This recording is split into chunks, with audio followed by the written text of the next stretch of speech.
Finally, we are here. After all the scratch building and 3D printing of parts and components and bits and pieces, we're finally at the point where we can start painting the cockpit. So what I've done is I have separated each component in their own little sub-assembly in which I'll paint them. Starting with the two cockpit sides, the firewall, the rear bulkhead, the side consoles, because that's one piece, the seat in the back, the rudder pedals, the footrests, and the flight stick.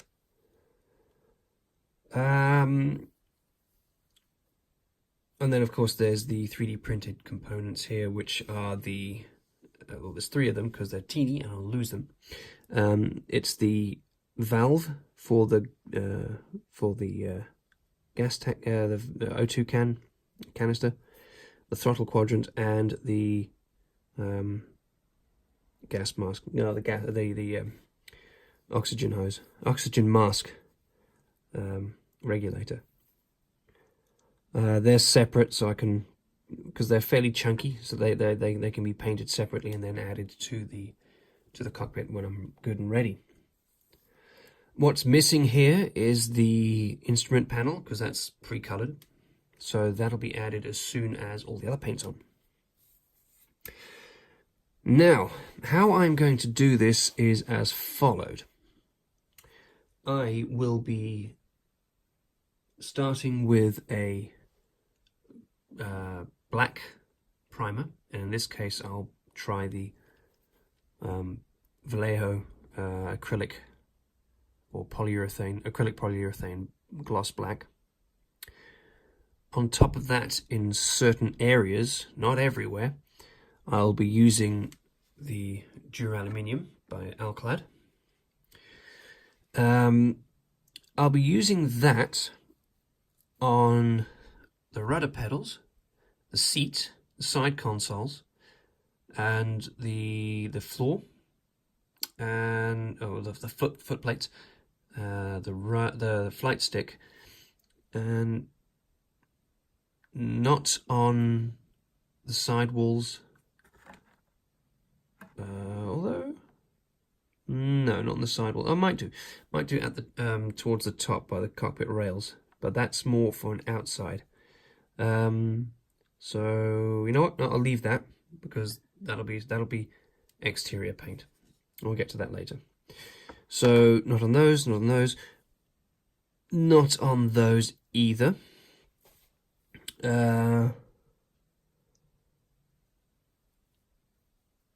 Reason being that they're a bit too small. That'll be done with possibly a bit of dry brushing, because they're so delicate for what the next process will be. Because after I put on the Duraluminium, I will then seal that with aqua gloss, also by Alclad. When that's fully cured, I will then use some. Hang on, where's it gone? I don't need it just yet because this is going to take a few days. Well, for me, for you, this is going to be one video. On top of that, I'll be using some hairspray. The hairspray will act as a chipping medium, so that when I get to weathering the cockpit, I'll use that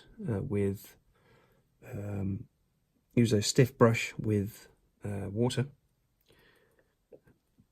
to rub away the paint in areas in a realistic fashion.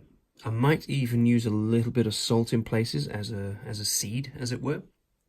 So you put a little bit of salt down on top of the paint you want to expose, in combination with the hairspray. With a damp brush, first you just sort of rub the salt away, and then with a damp brush you can then remove more paint. The paints I'll be using will be these aqueous colours. You've got an interior green and a carbon black. I don't like, as I said before, don't like using full-on black in cockpit interiors because it doesn't look right. It doesn't scale right. It doesn't shade right, in my opinion. Because if you add a black wash over that, you'll get a bit more depth, a bit more tonal difference. And also, if you look inside real cockpits, they're never really fully black either. So yeah, scale-wise, it'll also help brighten things up a little bit in there because it's a tiny, tiny little hole. If it's too dark, it all just goes and disappears. So yeah, once those are on, I will then use that, as I said, use a brush to remove that. So I'll be using it on the side, on the sides here, for the little switches and whatnot.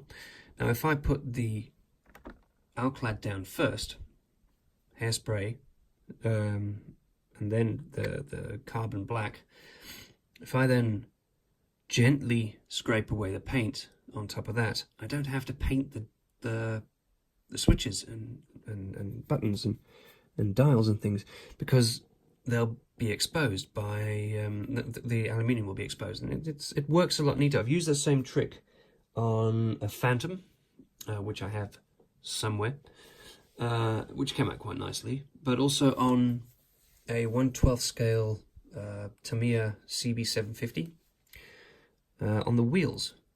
The wheels are if you're familiar with the CB750s, so-called Comstar wheels, they were cast aluminium, and they on their spokes the sides were exposed, and instead of painting that, I airbrushed it in aluminium and then sealed the aluminium, then added the hairspray, then painted the black over that with the acrylic, and just gently removed the excess paint on those edges, and we've got a beautiful finish on those. Now, the reason I'm using the acrylics is, while I do have the lacquer colours, the lacquers are harder to weather in the same way. Yes, they do work, but it takes a lot more effort, and you're more prone to rubbing through the layers beneath it. What else?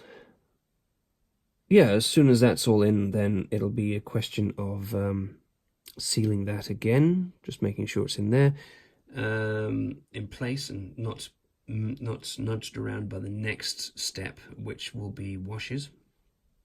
Actually, no, the next step is detail painting. Taking a small fine brush to the little radio dials and the little knobs and levers and stuff like that. The wires, they need to be a sort of a light tan colour. Then there's the leather headrest on there. I've got a reasonably nice process to do that. I used it on a Spitfire. I have to relearn it because it's been a while, to be honest. But a neat trick I found is that once you've weathered, sort of done the paint effect weathering on them, leather is shiny. It has a sort of a satin to gloss shine. But weathered leather, scuffed leather, doesn't have shine. It's flat. It's scuffed. So what I've done previously is I painted it and painted the effects in place, and then on the areas where it was scuffed, I just took a small sponge, sort of dabbed the area with a flat lacquer or flat clear, keeping the rest semi-gloss, because leather, so you have the semi-gloss of the fresh or the unscathed leather, and then where it was scuffed, it was flat, and it gives a really nice effect. Actually, let me see if I can dig up that Spitfire.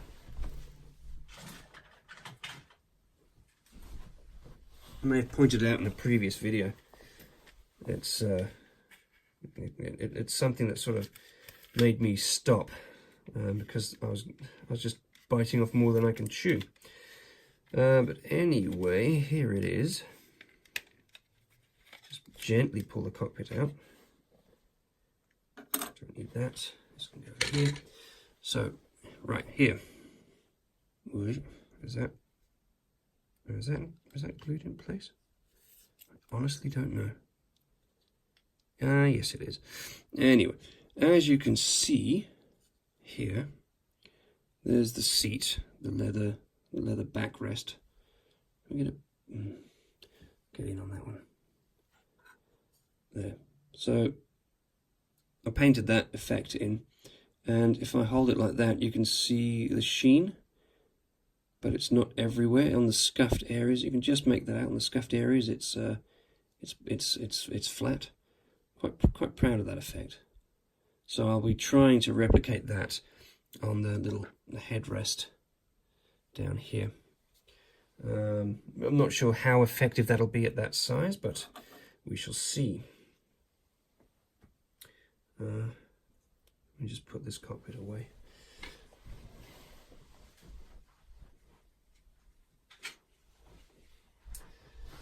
So yeah, what I'm going to do now is I've loaded up my airbrush with primer, and I'm going to put a coat or two on, and then come back to you when that's all in place, and then continue with the next few layers. In fact, what I might do is it's not much to really see. It's airbrushing. It's you know, there's not much to it's not really a spectator sport. So what I'll do is I will put on the primer, then the aluminium, then the aqua gloss, and let that set for a few days, because you know, it's sort of not by choice, but yeah. And then I will go with the interior green. Come to think of it, I'll have a check to see if I'll check some references to see if the cockpit, if it was primed before it was painted interior green. It might be, because if that's the case, then I need to add another layer of paint on that. It'll be another layer of weathering. It would work the same way. It will be primer, aluminium, aqua gloss, or seal coat, then primer. Oh no, wait. Then it's hairspray and or salt. Then it's the primer color. Then I weather that using the wet brush. Then it's seal it again with the clear. Then it's a repeat of the hairspray and salt. Then the interior green. Then weather that, and what that gives you, it gives you a natural weathering away of layers of paint. I'll be doing it again on the outside of the aircraft, so if you, you know, you'll get a good idea of how it works, and how that process goes on the aircraft. Because I'll try and point out where the aircraft would have worn and how it would have worn, and I'll do the same here as well. I'm going to go over where certain parts would have worn and why they would have worn. Because I saw an article in a magazine recently where a chap had I may have mentioned this before, where a chap had this nice, beautiful little gem of a Japanese aircraft from World War II. Maybe been a Tamiya aircraft. But he had chipped away the paint in the cockpit in areas where there wouldn't be a natural amount of traffic. And with traffic, I mean hands touching things and pilot moving past things and stuff like that, such as paint was scuffed towards the back of the cockpit, where you wouldn't be reaching all that often, or parts of the floor where, excuse me, where the pilot wouldn't put his feet enough to weather to scratch away the paint. Now I know that towards the end of the war, Japanese paint on aircraft was getting a bit thin, and didn't stick all that well. But even so, it probably wouldn't have worn to that extent. Anyway, enough about that. I am going to start with a primer, and then yeah, I'll take it from there. So on we go. Right, before we continue, let me just say that I have a bit of a love-hate relationship with Vallejo. One of the things I like about Vallejo is their availability and their range of colours compared to Tamiya, because I really don't like mixing paints. Vallejo have a far wider range of paints, and they seem to cover a lot of colours. But airbrushing Vallejo is always a bit of a challenge. So I started with the Vallejo on some parts, so like the side walls, and the and these two bits here. But I found that yeah, I know it's for a surface primer. It doesn't really like metal all that much. It seems to be fine with plastics, but it's just beading too much. I found it was beading a lot on the rudder pedals, so I'm probably gonna have to strip those. But I can't strip any of the other stuff with too much detail on it. So instead of going down that route of ruining things, I just stopped, put it away, and switched to the Alclad Gloss Black enamel instead. I don't tend to like airbrushing enamels because it's it's a bit stinky and a bit of a pain to clean up, and compared to acrylics, but they are a lot hardier, and this stuff goes down beautifully. That's because it's gone down nicely on these two components here, and on that, and on the seat. Everything still needs another coat or two before we continue. I want it nice and thick and durable. So I also have to wait for these other components to dry, to cure properly, so that I can overcoat them with that as well, just to make sure that everything is uniform in color. It's a bit annoying, but I'd rather do that than try and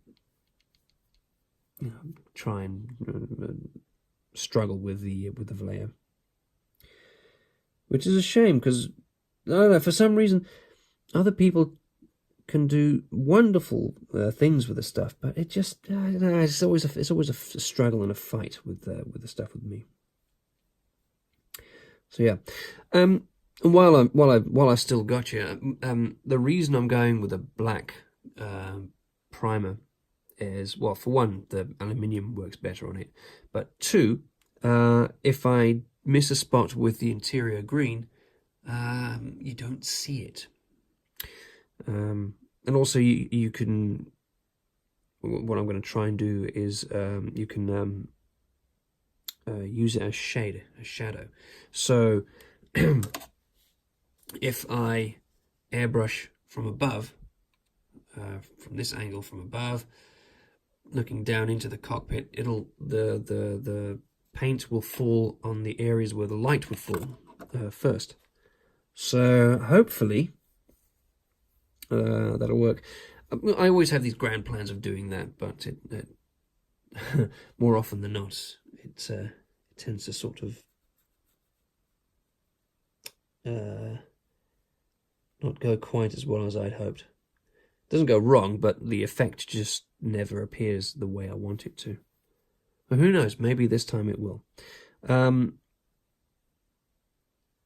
must also say that I will be adding little bits of a little bit of maybe skin tone or buff to that after I've put a base coat of green down, and then just little highlights with that stuff along again from above, just to sort of give it a bit of a tonal difference. It'll be very subtle because, again, if you look at references of the cockpit, it's not a there aren't many difference in shade of or aging of the paint like you'd see on the fuselage, on the wings and areas like that. So yeah, I'm gonna let this dry, come back to it in about 24 hours and take it from there. Okay, so it has now been well over 24 hours since I painted these. Now what I've done is I have painted the components with the gloss black and followed them up with alclad dura-aluminium and polished aluminium. So that's with the relative components. So with the seat, there's going to be some weathering on this. So there's the shiny seat. We're not going to see it like this, but this is a base for what I'm going to do next.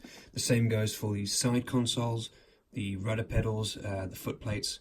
To a degree, the the flight stick. Not these components. And there's a reason for that, and the reason is these are not in areas of high traffic.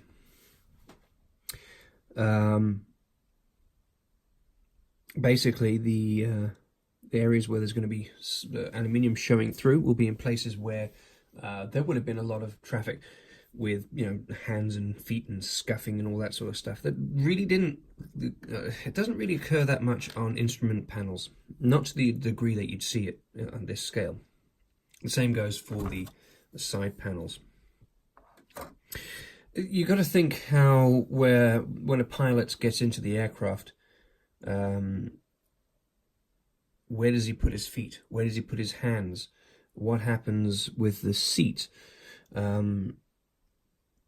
So my reasoning is that the areas that we're going to be seeing most weathering on would be the seat, and specifically the seat back and base, because that's where the pilot's set up against, and that's where his parachute sat in the bottom there. Then his feet would be constantly pressing against the rudder pedals, and when he'd get in, his feet would his heels would slide across the bottom of these rails here, these plates which fix to the base of that, and there would be somewhere either side of that where the thing would come up against his knees. Then on the side consoles, you'd see some wear around here, where the maps would be slid into the map case. Obviously all the buttons and switches.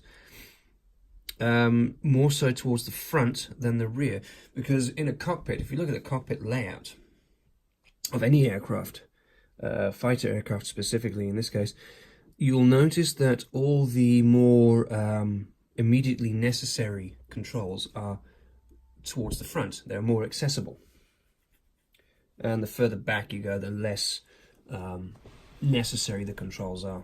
The things that you touch the least are further back. So what I'm going to be doing now is I'm going to start with this. This is regular table salt. What I'm going to do with that is I'm going to introduce it to the rudder pedals, the seat, and the foot plate. How I'm going to do that is with a bit of water. So I'm going to make the base of them, the parts water. Oh, I must also say that after I added the aluminium, I also coated these parts in aqua gloss to seal what I'm about to do next. Or at least to seal these so that what I'm about to do next doesn't rip the paint off. Anyway, salt weathering is a method to create realistic patterns of wear or chipping on a component. But I'm not just going to do that. I'm also going to use hairspray, which I will decant into my airbrush.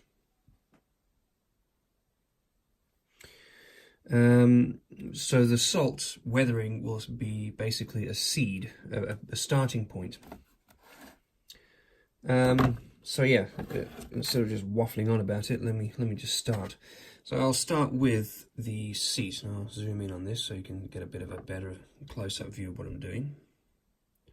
So you can see where it's all going to go. See a nice shiny seat there. Almost a shame to coat it in paint and stuff, but it is what it is. The everything's going to be this color, interior green, as per my references. So yeah, let's get to it. Just going to use a regular brush, and we'll just apply a bit of water to the following areas. The areas where the largest amount of contact will have been, which would be the middle of the back here and towards the top where the straps were, and then the bottom there. I'm not going to go too mad down the bottom there with the salt, because the parachute that the pilot sat on would have been well, it's cloth. There's not much on there to scratch it. So this is very smooth. Not really taking it all that well. We're getting there. As I said, this is going to be a starting point, because when I add the hairspray, when this is dried, and then the paint over it, these parts, this stuff will just sort of almost break off, and then the rest will follow.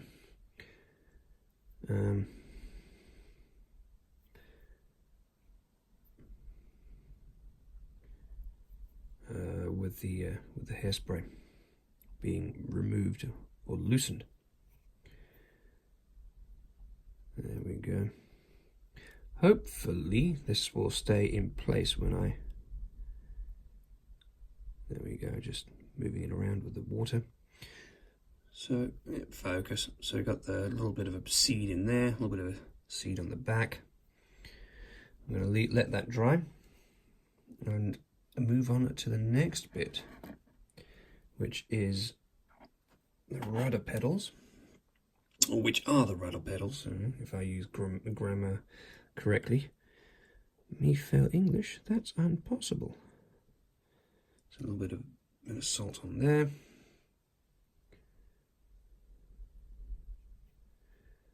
A bit on here.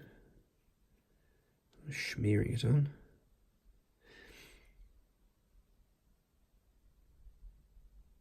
Obviously, the finer the salt, the better.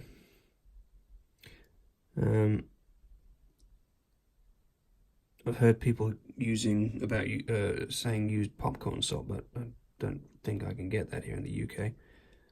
It's very much an American thing, I suppose. That's that part. Again, I'm not going wild with this, because it's they are basically a starting point. I'll be doing more of this when I get to the fuselage, especially on the wings. There we go. And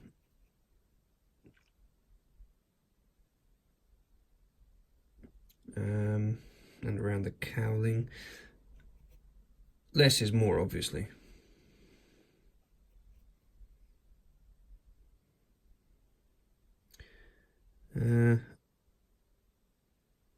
what I have seen done really well and effectively is people have misted water onto the model, and then from there they just sprinkle the salt from above, and the salt will sort of collect on the wet areas and dry up there. There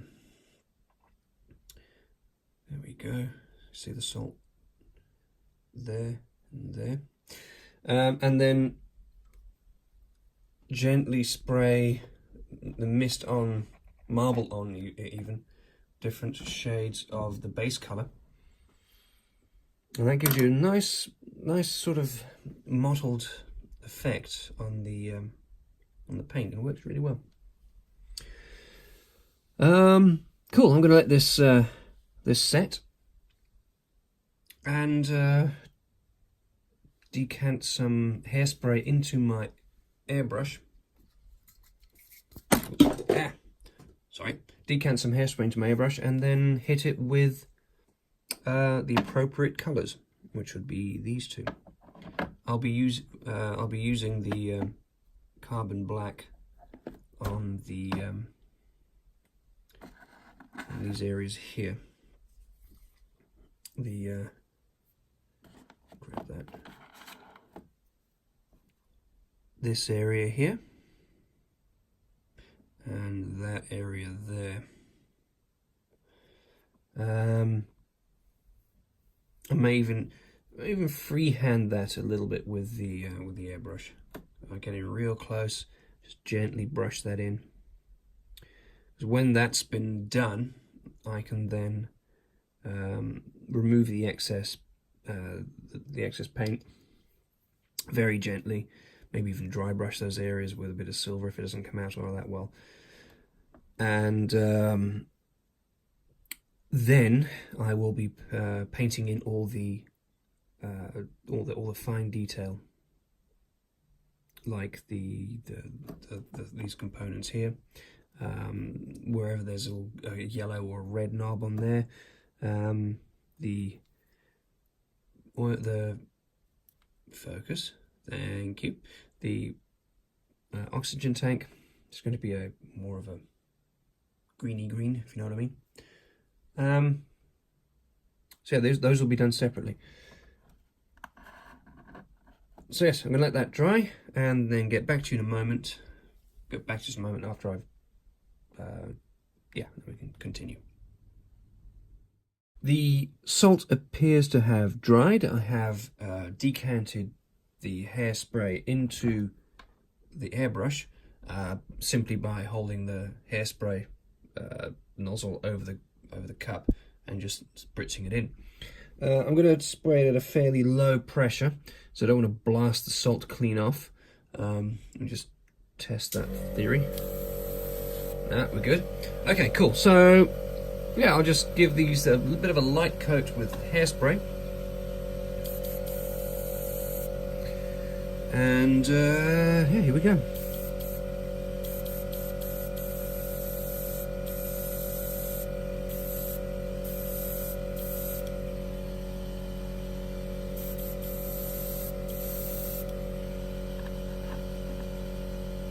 You don't want to drown it in the stuff. Just enough should be fine.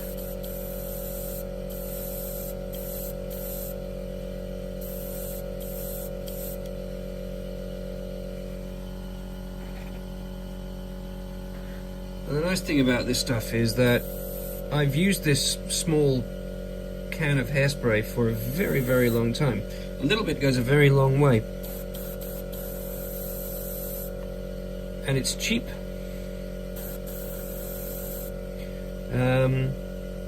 You find that the so-called, the chipping fluids that are commercially available are really nothing more than the same stuff you get in hairspray.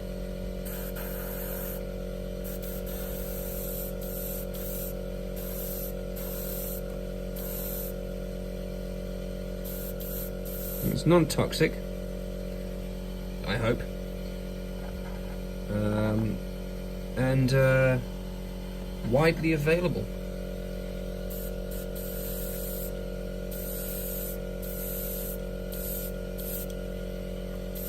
Cool, so that's that.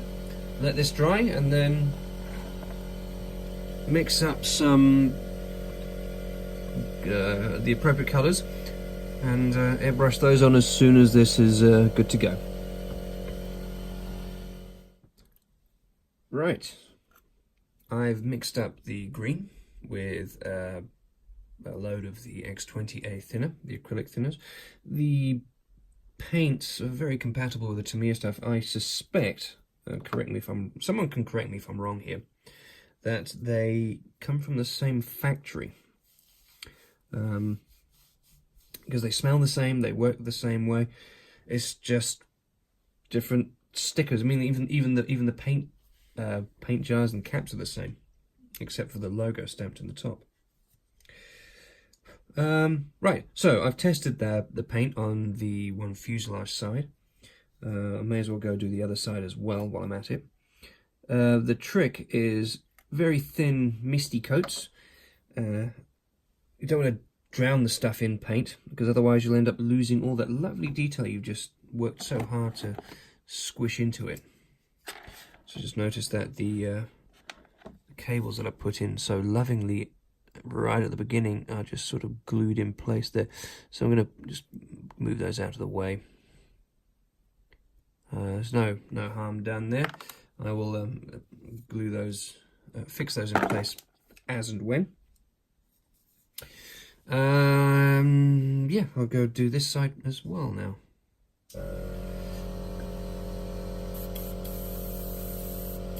Let's test it there. I've got it at a relatively low-ish pressure. I tell you what it was, but the dial's coated in paint. So I'm just gonna spray it on light coats and slightly circular motions from above.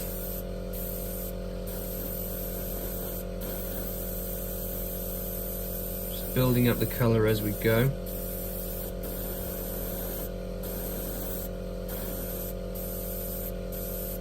Leaving a bit a bit of shade in there. I don't want to go too mad with that, but it's just an indication of that. So I scheme that should be enough for there. I'm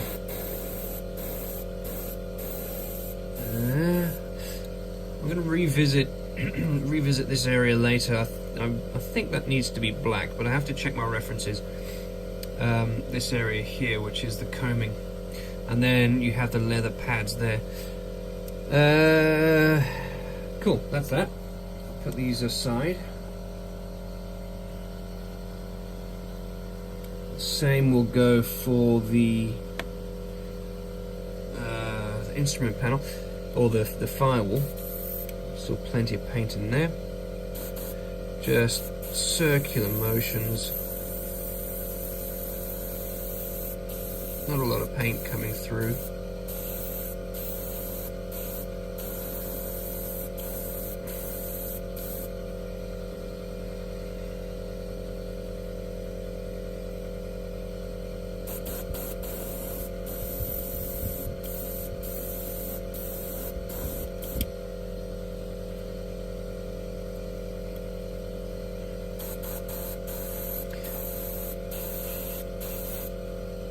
Well, these are areas where this is an area here where I'll need to spray the black. That's where the side consoles connect, and this is where the instrument panels go, the Yahoo panels. So I'm going to leave this like this as well. Let me just give it a bit of a there in the middle, just to highlight that. Set that aside. Then the rear bulkhead. Let me just put this on a stick. Like that. Cocktail sticks are your friend.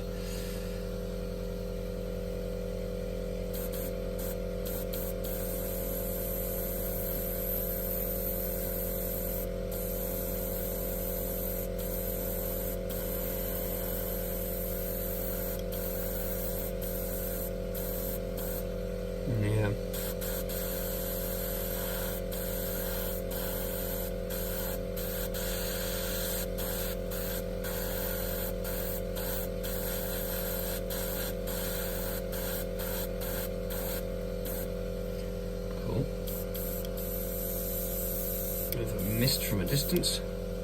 So yeah, notice I just put a little bit more intensity in there, as opposed to everywhere else. It's all sort of highlighting, as it were. I may consider coming back with a slightly lightened tone of that stuff, lightening it with a yellow to get a slightly bleached look, or at least help with the highlights. Right, rudder pedals.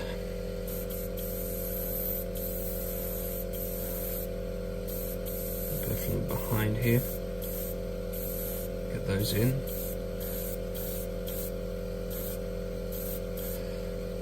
And light coats on here, because this is the stuff that has the hairspray on it. You don't want to saturate it, because it'll ruin the effect of the hairspray. You'll notice that the areas where the silver has been painted below comes up a lot brighter. That is essentially pre-shading, inadvertent pre-shading even.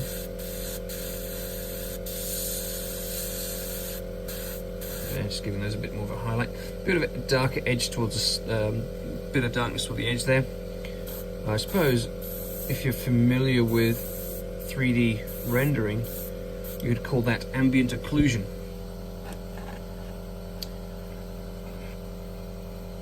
Ambient occlusion is basically where light isn't scattering as much as it is in on a flat surface. So if you look at the corner of a room, the light might not be bouncing around in the corners to the same degree as it is on the flat walls themselves. That is what you call ambient occlusion.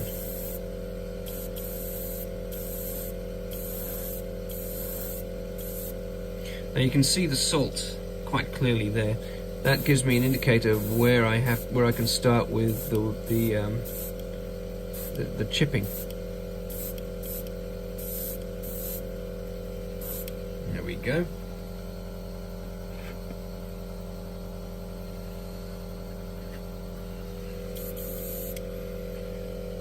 I think I'll wrap this video up after I've done all the chipping on these components.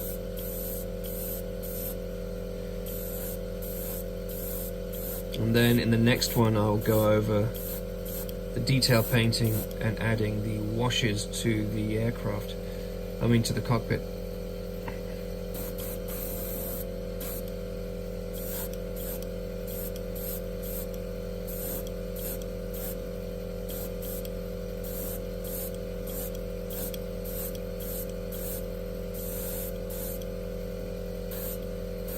Yeah, I'm not going to get too hung up about this because it's right up against the bulkhead, so you're never going to see that.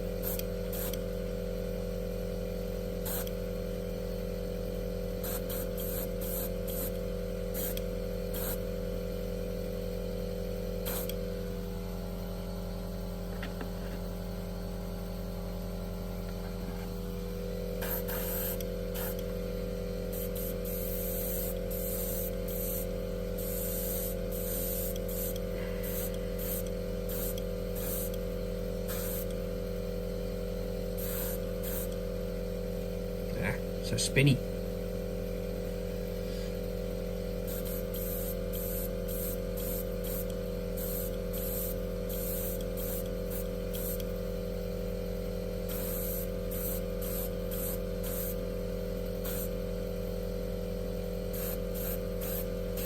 There we go.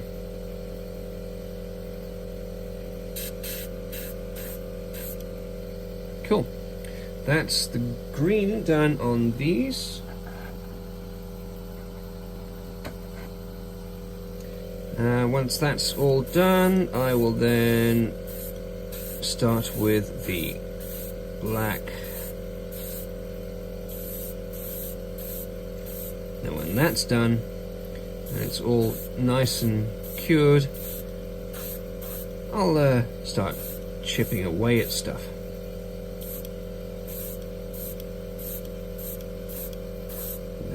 go. Excellent.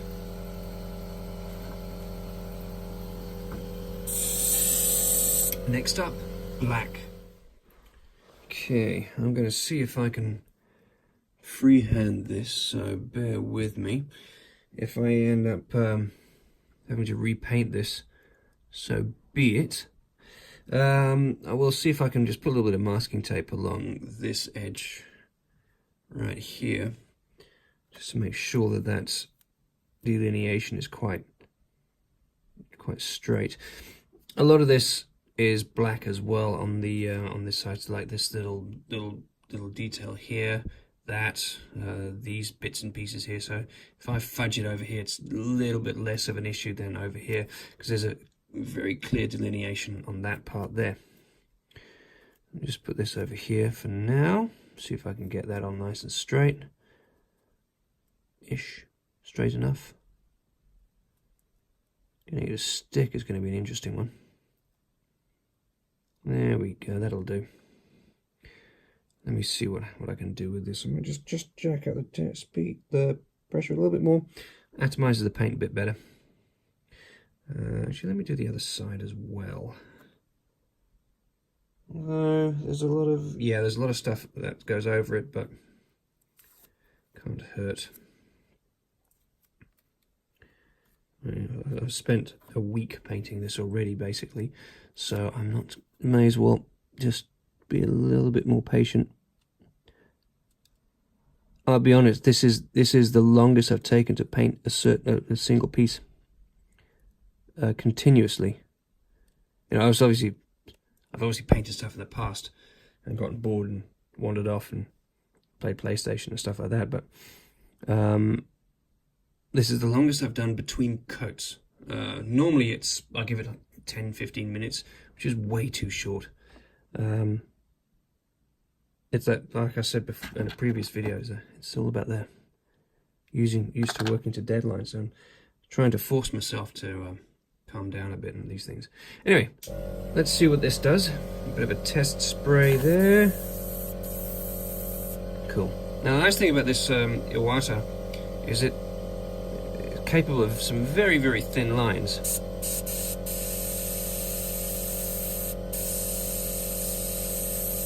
Arguably the paint isn't quite as thin as it could be.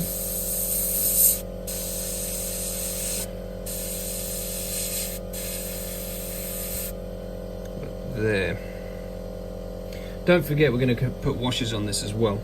So this would be receiving a dark or a black wash as soon as it's done. Oh, there we go, that's not too bad.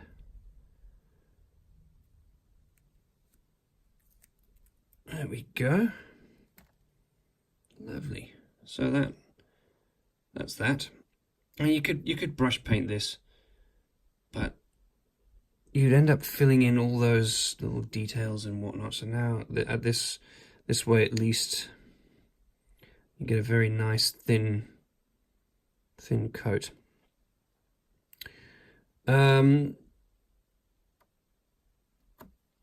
Right.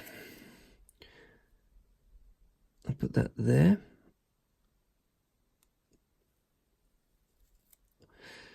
There's a lot of stuff over here that is also black, so if I do go over the outside the lines a bit, then that's not too big an issue. Let me just put this down. I might have a little bit of tip drying on this thing. For those that don't know what tip drying is that when you're airbrushing, paint will dry on the tip of the needle, which you can sort of see there. That's dry paint, and that can influence the flow of paint along the needle and give you an uneven pattern, a bit of spatter even. So by making sure that you clean that every now and again, you ensure the best flow of paint you can get.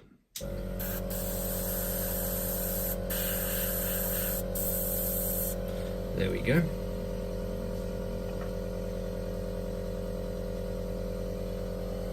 Probably could have done with a bit more thinning, but so I'm going to be painting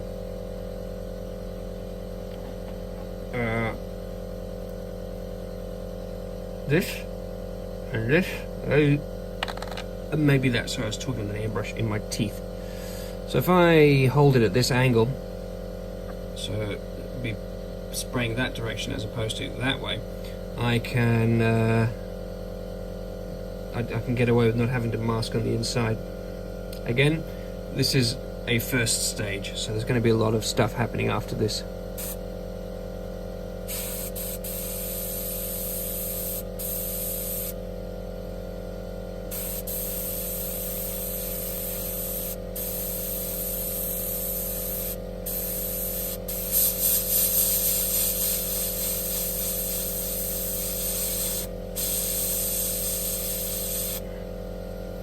There we go.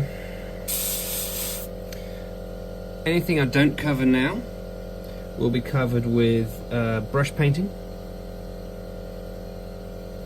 There we go. Lovely. These are the areas that I've done with the salt weathering, with the hairspray weathering. So you see, they get that nice, you get all those details there. So those are the, if you can't brush paint onto salt weathering or hairspray either, for that matter, because the brush will just rip the paint clean, or the hairspray clean off the base that you've just painted. Just the way that works. It just completely negates the effect. Now, speaking of which, this should be good to go. It's always a surprise as to what will actually happen, because each time you do it, it's unique. I'm going to take a. This is relative. I won't say it's a stiff brush, but yeah. Let's see how we go with this. Again, worst comes to worst, I repaint it. It's not the end of the world. So I've just made the tip a little bit moist with regular water. Just going to break the salt away. There we go. So that gives us our bare metal, our start. See? Now, with the water working its magic in there,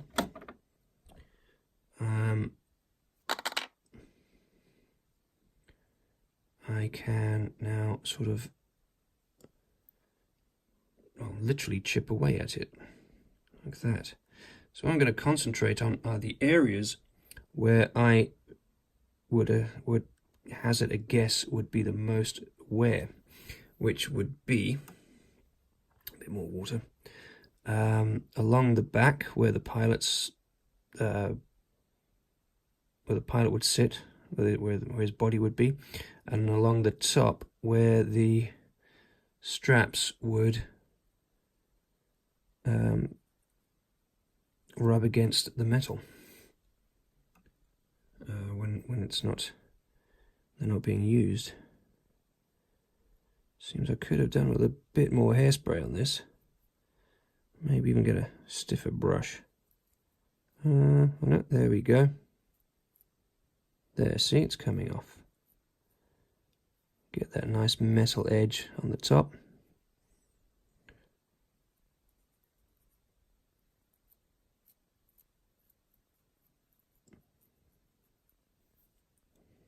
There we go.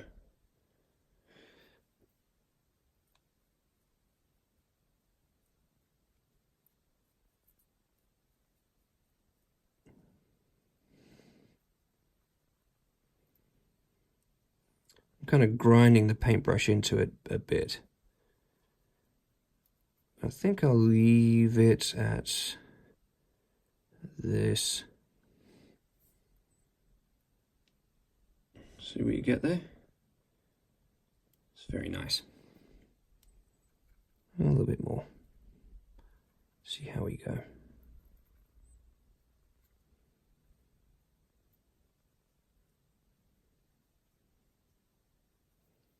Let the water sort of like sit on the surface for a bit and do its thing. Let's go down here, break that off. go.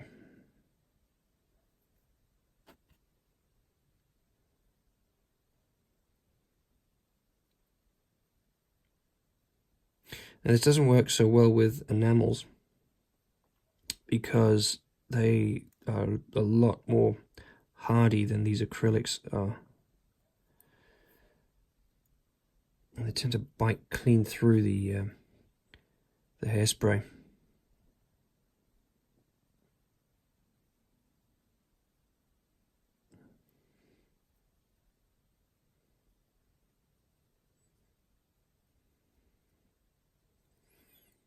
There, that's that.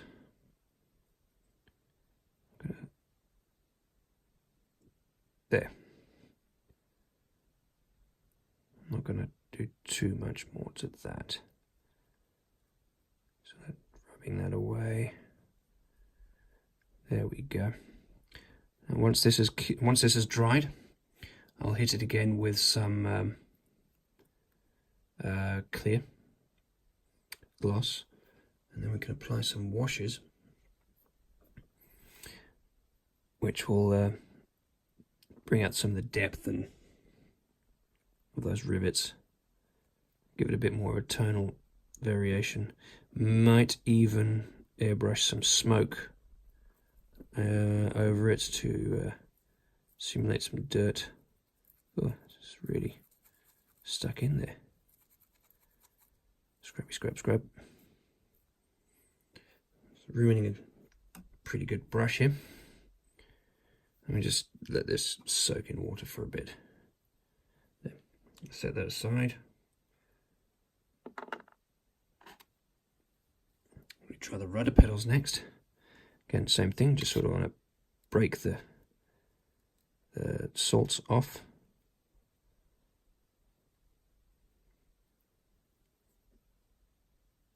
There we go.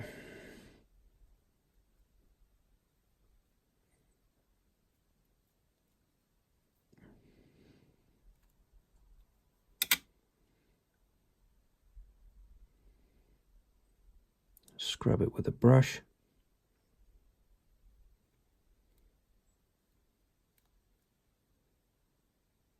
Don't go too mad because you might go straight through the paint. It's always a worry with that, especially in the photo etch parts. You can end up going clean through it. Paint and brass, or paint and any sort of adhesive on brass, not good bedfellows. There, I've just done it on the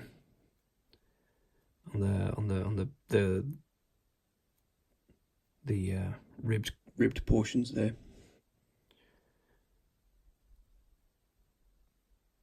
And that's come off quite nicely as well.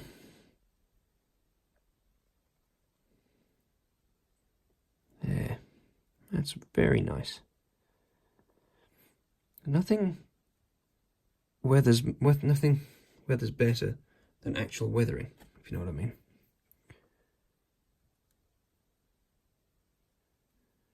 There we go.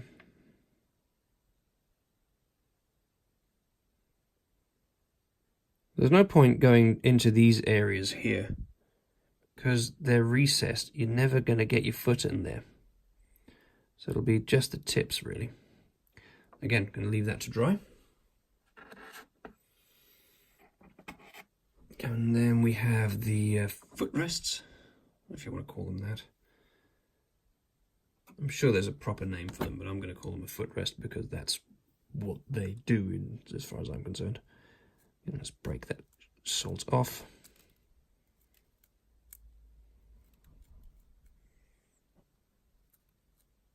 It's a bit hard to see,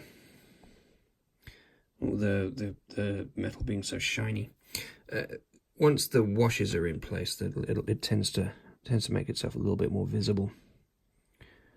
Yeah.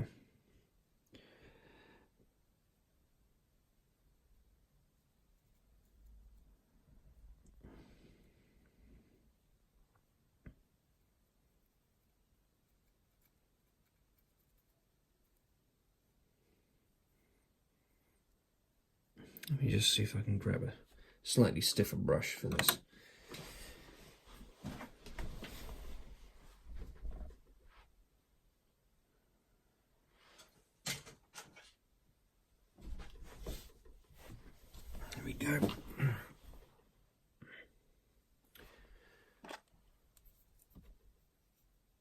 nice, slightly stiff brush here. I'll just kind of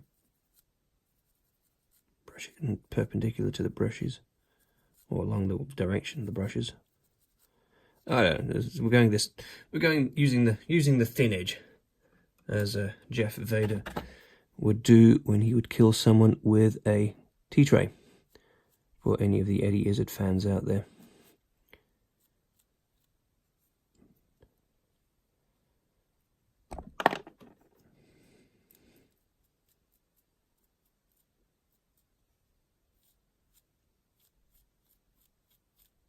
There we go.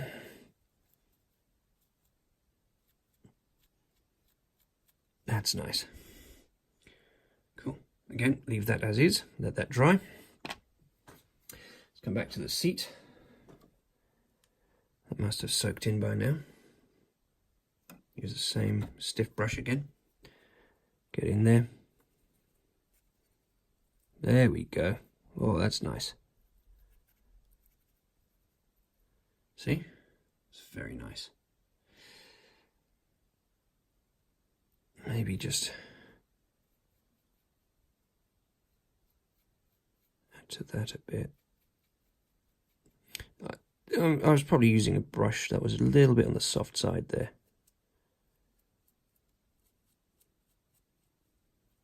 You know what, that's fine. Asymmetry is nice. Oh, there we go, that's nice as well. There. Lovely. Leave it like that. Now, see what we can do with these.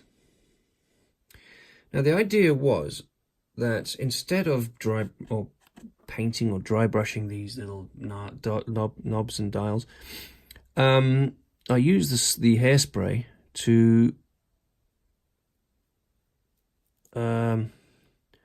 act as a barrier, and then when I rub this over it, the paint will wear off the appropriate areas and reveal the all the switches by going over the high points. It's working all right with these here, as you can see. I've done it once or twice to pretty good effect, but as per usual, it's always a bit hit and miss with the results. Yeah, it's not too bad.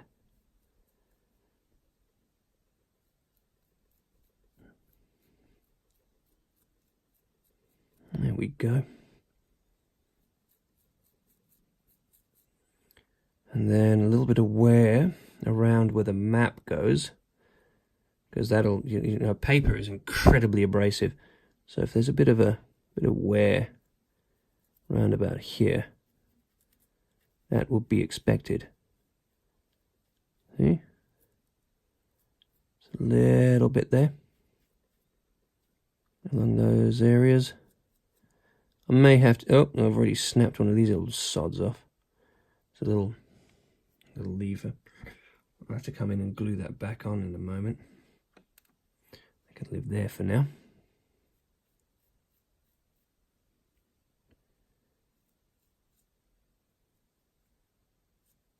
There. That might be a bit much. So I'm going to have to come in with a fine brush and just sort of bring some of that back again. But yeah, that's kind of worked. Let's go along these edges a bit more. Like that. See how nicely that works there? Again, I'm doing it there and nowhere else. Same will happen on this side.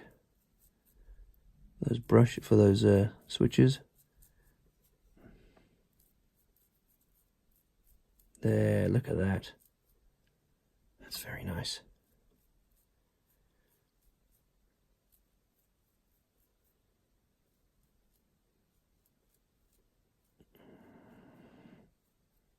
Cool.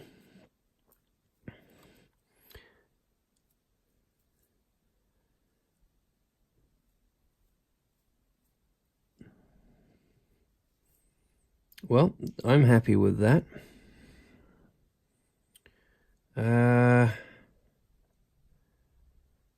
yeah, that'll do. Is that getting enough light? Yeah. So these are exposed. Those are exposed. That needs re-gluing. This might need a little touch up here. That I'm quite happy with in here. See if you can get some light in there. It's a bit, yeah, you can sort of just make that out. A little bit more just in there. Yeah, that's good. That's good. So I'm gonna let that cure. Let that dry. I might just take that that fine brush and dab some paint back onto these areas.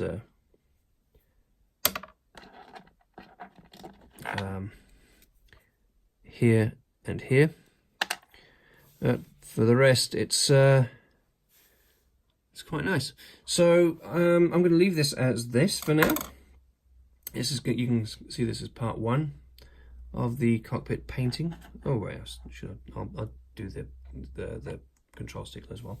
So I'll leave this as is. This is part 1. Part 2 will be painting the details and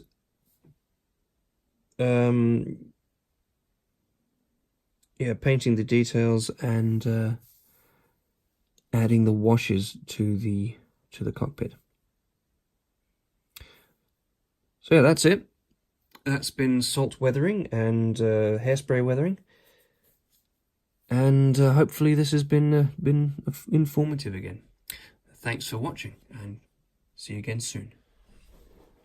Okay, so the I say okay so much, you might as well start a drinking game. You'd end up very, very drunk afterwards.